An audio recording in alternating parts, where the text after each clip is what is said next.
Good evening கோவைக்காய் செடிகளே. மனவிட்டு பேச ஆள் இல்லாத டைமு இந்த கோவைக்காய் செடிகளாம். அதுக்கப்புறம் என்னது, ஆமாம் கோவைக்காய், அதில் ஒரு பூச்சி, கோவைக்காய் செடி மற்றும் நமக்கு இந்த குருவி காக்கா இப்படிப்பட்ட இதுதான் நமக்கு ஆறுதல் தர்றது.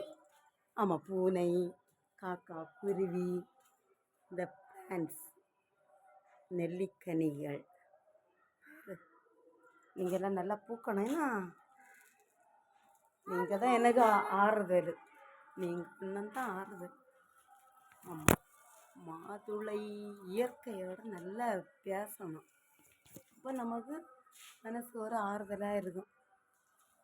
இதில் காய்கள் சிறுவில் இயற்கையோட பூ நல்லா பூக்கணும். ஏன்னா இன்னைக்கு காலையில் பூவெல்லாம் பறிச்சிட்டேன். இயற்கையோடு பேசிக்கிட்டே இருக்கணும். அப்போ நம்ம மனசுக்கு ஒரு ரிலாக்ஸ் கிடைக்குது இல்லையா?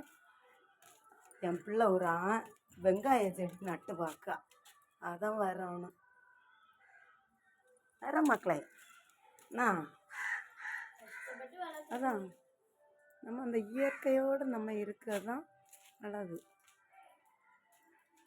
எனக்கெல்லாம் அப்படி தான். மன விட்டு எதாவது பேச ஆள் இல்லையா, நம்ம தனிமையாக இருக்கோமோ அந்த செடிகிட்டே இதோ காக்கா குருவிகிட்ட பேசும்போது மனசுக்கு ஒரு சந்தோஷம் இல்லையா?